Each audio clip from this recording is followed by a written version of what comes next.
Hi, I'm Jon Rasmussen, and I'm here to discuss with you today the phenomenon known as December 21st, 2012, the end of the Mayan calendar. So much now is out there regarding this event, and much of it is unfortunately very apocalyptic. I guess as humans we tend to make a big story out of things. That we don't know, that we're not too familiar with. I'd like to shed some light, though, from my perspective. You know, as a shaman and a visionary, I've been tracking this for over a couple of decades now, and I'd like to let you know that there really isn't. This is really more of a positive event than anything else, and this is much like, you know, going to bed at night. You don't dread the possibility that this is the end of a day, that when you close your eyes everything's going to collapse and disappear and your house will be gone. And no, you go to bed, you go to sleep, you know, you get up in the morning, everything's there, you continue your next day. You may feel a little differently than the day before, you may have gotten up on the wrong side of the bed, you may feel better or worse than the day before, but essentially everything is still functioning. And I'd like you to know that this is also going to be true for December 21st, 2012. I mean, simply speaking, this was a Mayan calendar that, you know, the fact is they were able to, you know, on a very astronomical scale, on a very long-term scale, measure cycles. Cycles, you know, are a normal part of all of creation, of all of nature.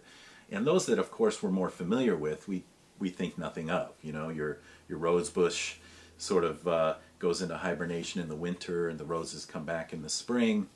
You know, it's something that we're familiar with. So I'd like you to see December 21st, 2012 as the same thing, except that it's just on a very grand scale.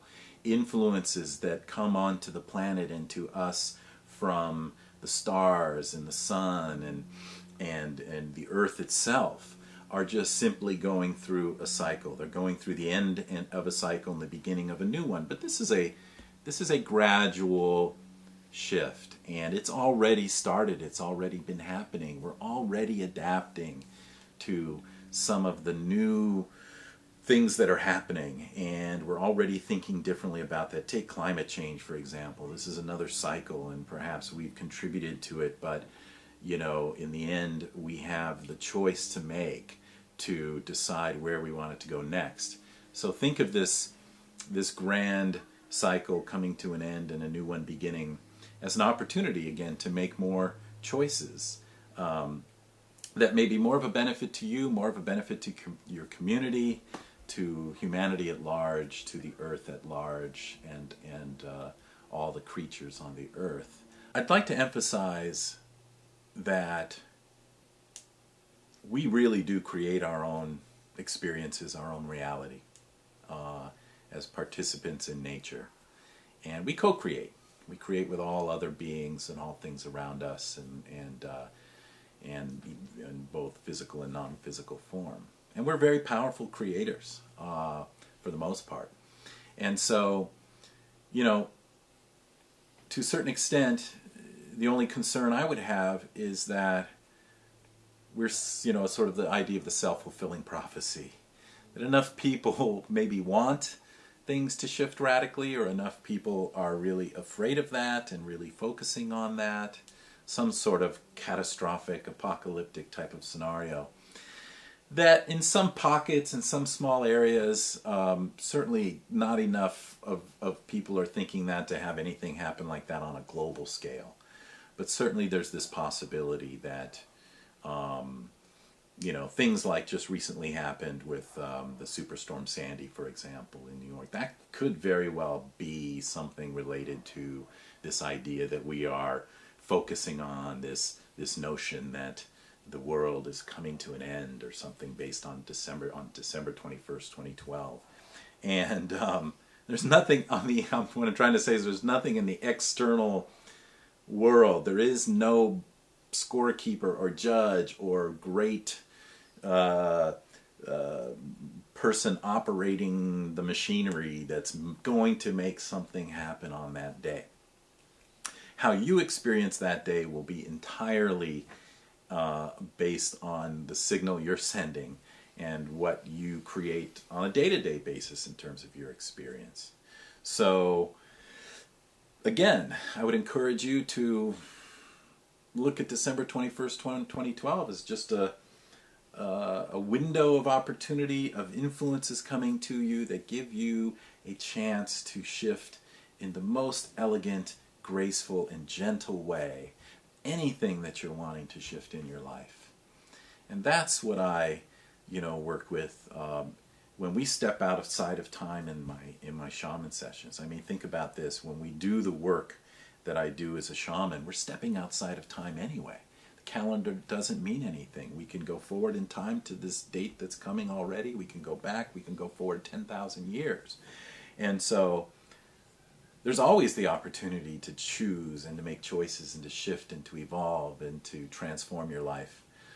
So the Mayans, as part of their measurement of time and cycles on this astronomical scale, recognized through their observations, maybe through visions, through information that we don't know how they got it, recognized that cycles are related to, for example, the turning of the earth that we know as the day-to-day cycle, and the way that the sun rises and sets, and the cycles of the seasons as the earth tilts, and the grand cycles of the earth rotating around the sun.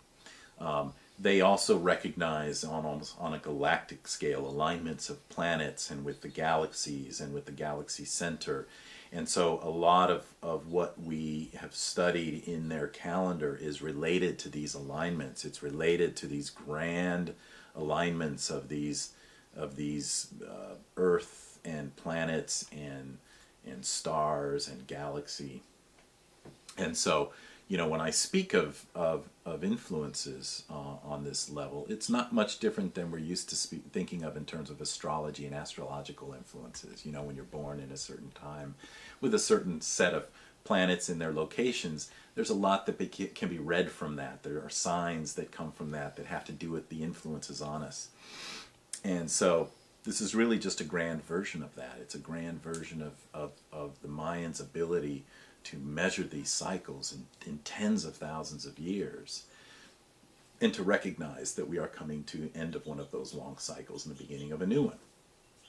And so it's just a slightly different set of influences that are coming upon us based on these alignments. It's really nothing more than a shift in the influences on us, on humanity, that really just provides an opportunity. It provides an opportunity to grow and expand. It's sort of like discovering a new, molecule or a new set of information that helps. It's like the discovery of solar power or electricity or any of these things that transformed our lives radically, and was the end of another way of doing things and the beginning of a new way. And December 21st is really one of those type of events, except that it's probably more of an internal opportunity than an external event. And that's important to understand, because in our lifetime we're faced with some of these internal opportunities. Some people, when they have a relationship issue or a big health scare, will begin to look at something they never looked at before. They'll begin to look at the way that they live and the way they relate and the way they treat their own body, for example, the choices they make. And I believe that these external influences at the end of this cycle and the beginning of the new cycle are an opportunity for us to, without the necessity of an external event, to actually begin to question and look at what are some of the things we might be able to do better? What are some of the things that might serve us better, that might serve humanity better? And so in that regard, it's actually a very, very positive thing. My Karo teachers, They speak of this time as the beginning of a millennium of gold, you know, the beginning of 1,000 years of peace and prosperity, and sort of living on the earth as if we were back in the garden.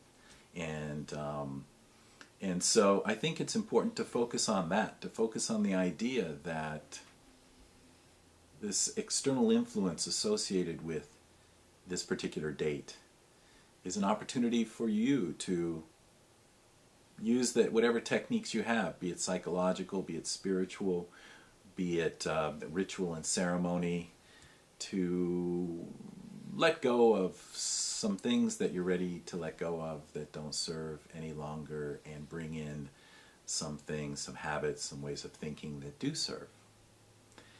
And yes, it means old habits and old thoughts are going to die. They'll be gone. We won't be living in your world as you know it today. But this is true no matter what kind of change you make and no matter when you make it. So I don't think there's anything particular about December 21st, 2012 that's going to be much different than any kind of change in cycle that you've already experienced. It's just a bigger, longer term cycle. And it usually, these long-term changes in cycles tend to create opportunities for us to shift, to change, to evolve, to grow, to do things differently, and therefore experience life differently. So I'm very much looking forward to this time. And I've already, as a shaman and as a visionary, and the work that I do with my clients, have been going through many versions of that for a couple of decades now. So so whatever you're hearing on the news, whatever you're hearing on Facebook and Twitter and the books out there, I think it's important to recognize that that's just one interpretation, perhaps. It's just one person's projection of what they think the event means, just as mine is now. I can't claim to know that what I'm seeing is gonna, is the only thing that's gonna happen.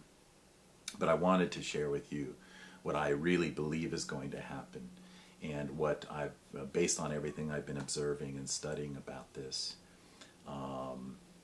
And so, if you have any questions about this, if you would like to explore it further, please feel free to contact me. I have a website. It's dreamingintobeing.com. I do individual sessions, group sessions, phone sessions all over the world, and I love this exploration. I love the opportunity to help people thrive, to look at things differently from a different perspective that's more enjoyable and helpful to them. So please feel free to contact me if you have any questions about particularly this event and what it means for humanity and what it means for you personally. Thank you.